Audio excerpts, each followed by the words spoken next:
पिछले दिनों जिस तरीके से जम्मू कश्मीर में घुसपैठ की कोशिश को भारतीय सेना ने मुंहतोड़ जवाब दिया है, नाकाम किया है। 15 से ज्यादा आतंकी अभी तक ढेर किए जा चुके हैं और अभी भी सर्च ऑपरेशन जारी है। लेकिन अब एक बड़ा प्लान तैयार हो रहा है, बड़ा प्लान आतंकियों के खात्मे का, बड़ा प्लान तैयार हो रहा है दहशतगर्दों की कमर तोड़ने का। पूरा प्लान क्या, इस रिपोर्ट में आपको दिखाते हैं।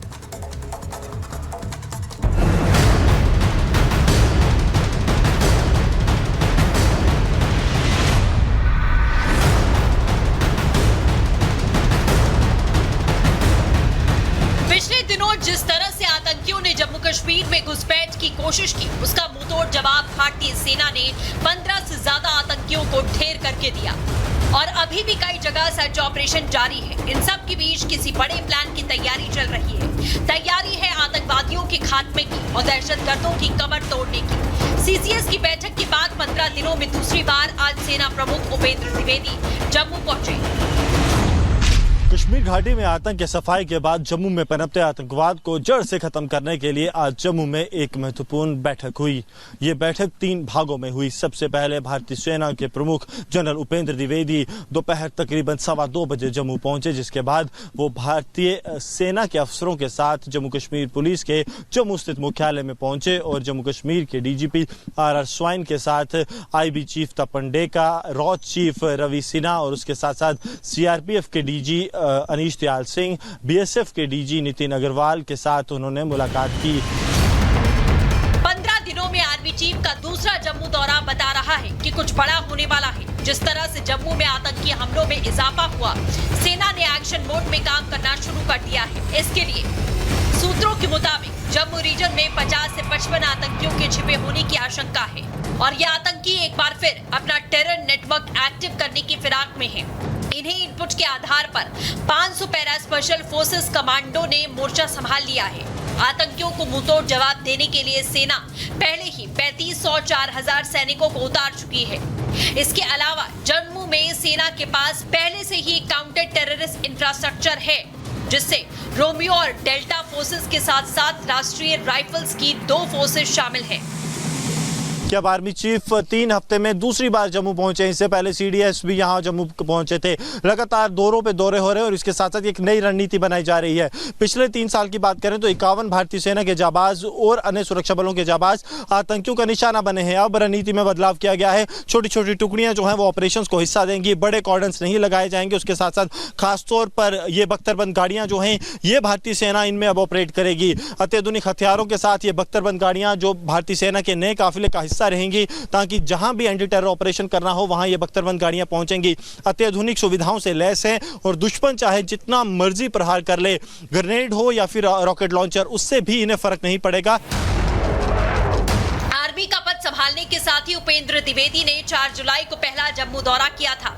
इसके बाद एक बार फिर वो जम्मू दौरे पर है और ये दौरा ऐसे वक्त पर हो रहा है जब पिछले कुछ ही दिनों में आतंकियों ने नापाक मंसूबों को अंजाम दिया है। आर्मी चीफ के दौरे के दौरान अधिकारियों के साथ जम्मू में बढ़ी आतंकी घुसपैठ की घटनाओं की जानकारी ली। अब वो डिफेंसिव एक्शन भी ले जाएंगे, ऑफेंसिव एक्शन भी ले जाएंगे। एक मिलिटेंट जो पार से आया ना, सब खत्म कर दिया जाएगा। एक भी नहीं बचेगा, एक भी नहीं बचेगा। मुझे पूरा यकीन है, हमारे ट्रूप्स तैयार हैं। खाली थोड़ा एक डिप्लॉयमेंट में फ़र्क लाना है, स्ट्रेटजी में फ़र्क लाना है। वो अब हो रहा है जो पहले होती थी ग्रिड सिस्टम डिप्लॉयमेंट है, उसके और बड़े फैसले किए जा रहे हैं। पिछले दिनों डोडा में आतंकवादियों ने घुसपैठ की कोशिश की और डेमोग्राफी का बड़ा फायदा भी आतंकियों को मिला। दूर सुदूर जंगल के इलाकों में गाड़ियों का पहुंचना तक मुश्किल होता है। वहां सेना आगे बढ़ने की रणनीति तय कर रही है ताकि किसी भी तरह से आतंकियों को जम्मू की डेमोग्राफी का फायदा न मिल पाए।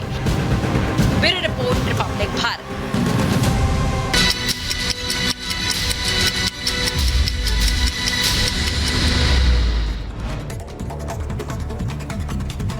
नोएडा में पुलिस और बदमाश के बीच हुई मुठभेड़। पुलिस ने मुठभेड़ के बाद 2 बदमाशों को गिरफ्तार कर लिया। मध्य प्रदेश के रीवा से हैरान करने वाली घटना आई सामने। जमीनी विवाद में जबरन रोड बनाने का विरोध करना महिलाओं को पड़ा भारी। दबंगों ने हाईवे से मुरुम डालकर मारने की कोशिश की, ग्रामीणों ने बचाई जान। शाहजहांपुर में नकाबपोश बदमाशों ने घर वालों को बंधक बनाकर डाली डकैती। 1.5 लाख से ज्यादा नकदी लेकर फरार हुए बदमाश। पड़ोस के खाली मकान के अंदर घुसे थे बदमाश। बदायूं में पुलिस की मौजूदगी में दबंगों ने युवक को बेल्टों से पीटा। पिटाई का वीडियो सोशल मीडिया पर हो रहा वायरल। लखीमपुर खीरी में मामूली विवाद के बाद दो पक्षों में चली गोलियां, वीडियो वायरल हुआ। पुलिस मामले की कर रही छानबीन। अंबेडकर नगर में पेट्रोल पंप पर दबंगों ने मचाया उत्पात। पेट्रोल पंप संचालक ने लूटपाट का लगाया आरोप। पुलिस मामले की कर रही छानबीन। मथुरा में दबंगों के हौसले बुलंद, बंधक बनाकर युवक को कार से बेरहमी से पीटा। आपको बता दें, बदमाशों ने खुद मारपीट का वीडियो भी बनाया। पुलिस कर रही मामले की छानबीन। पंजाब के मोगा में सिंघवाला पावर हाउस में लगी भीषण आग। दमकल की गाड़ियां आग बुझाने की कोशिश कर रही। बहराइच में तालाब में डूबकर दो युवकों की मौत। तालाब में नहाने के दौरान पैर फिसलने से हुआ यह हादसा। गोताखोरों ने दोनों के शवों को निकाला बाहर। रायबरेली में बेकाबू ट्रक ने कार को मारी टक्कर। हादसे में महिला की मौत, दो लोग हुए जख्मी।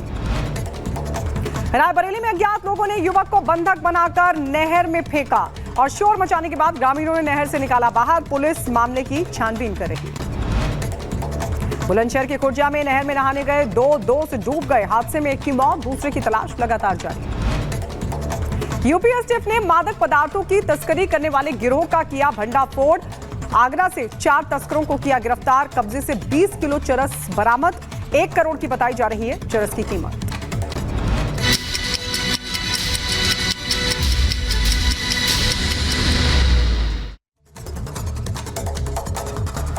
और संसद का मॉनसून सत्र 22 जुलाई से शुरू हो रहा है, यानी कल से शुरू हो रहा है और 23 जुलाई को केंद्रीय बजट भी पेश किया जाएगा। लेकिन उससे पहले आज सरकार की तरफ से सर्वदलीय बैठक बुलाई गई है, जो कि सुबह 11 बजे होगी।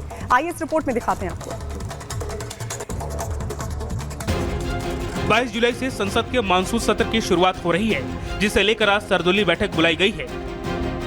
मानसून सत्र 22 जुलाई से शुरू होगा और 12 अगस्त तक चलेगा। वित्त मंत्री निर्मला सीतारमण 23 जुलाई को केंद्रीय बजट पेश करेंगी। आम चुनाव के नतीजों के बाद 24 जून से 2 जुलाई तक आयोजित 18वीं लोकसभा के पहले सत्र में नए सदस्यों के शपथ लेने के बाद यह संसद का पहला पूर्ण सत्र होगा। 18वीं लोकसभा के गठन के बाद संसद का पहला सत्र हंगामेदार रहा, जिसमें विपक्ष और सरकार के बीच नीट यूजी परीक्षा विवाद समेत कई मुद्दों पर टकराव हुआ। इस बजट से देश के आम नागरिकों को बहुत उम्मीदें हैं। माना जा रहा है कि बजट में बीजेपी के नेतृत्व वाली एनडीए सरकार कई सौगातें दे सकती है। संसद के मानसून सत्र के दौरान सरकार कुल 6 नए बिल लाने जा रही है। केंद्र सरकार मानसून सत्र में आपदा प्रबंधन कानून में संशोधन के लिए एक विधेयक सहित कुल 6 नए विधेयक पेश करेगी। Bureau report, Republic Bharat. और अब बात हरियाणा की सियासत की। हरियाणा में विधानसभा के चुनाव होने हैं, लेकिन उससे पहले जो कांग्रेस के नेता हैं उन पर बड़ा एक्शन लिया जा रहा है। आपको बता दें, ईडी ने कांग्रेस के 2 बड़े नेताओं की यहां रेड की है। क्या कुछ मिला है इस रिपोर्ट में आपको दिखाते हैं। हरियाणा में विधानसभा चुनाव से पहले ईडी पूरे एक्शन में दिखाई दे रही है। ईडी के निशाने पर हरियाणा कांग्रेस के नेता दिखाई दे रहे हैं। पार्टी के एक विधायक को ईडी ने गिरफ्तार कर लिया। एक पर एक्शन के बाद जांच चल रही है। अवैध खनन के मामले में ईडी ने इनेलो नेता दिलबाग सिंह और सोनीपत विधायक सुरेंद्र पवार से जुड़ा था। इस मामले में ईडी के सामने सुरेंद्र पवार पेश हुए थे, जिसके बाद ईडी ने उन्हें हिरासत में ले लिया। ईडी को उनके खिलाफ मनी लॉन्ड्रिंग के सबूत जनवरी में हुई रेड में मिले थे। सुरेंद्र पवार के जवाब से जब ईडी संतुष्ट नहीं हुई तो उनको गिरफ्तार किया गया। वहीं कोर्ट ने सुरेंद्र पवार को 9 दिनों की रिमांड पर भेज दिया है। कांग्रेस के एक और विधायक रावा दान सिंह की भी मुश्किलें बढ़ती दिखाई दे रही हैं। 17 जुलाई को ईडी ने उनके और उनसे जुड़ी संस्थानों के ठिकानों पर छापेमारी की थी। यह मामला 1392 करोड़ के बैंक कर्ज में धोखाधड़ी से जुड़ा हुआ है। Bureau report, Republic Bharat.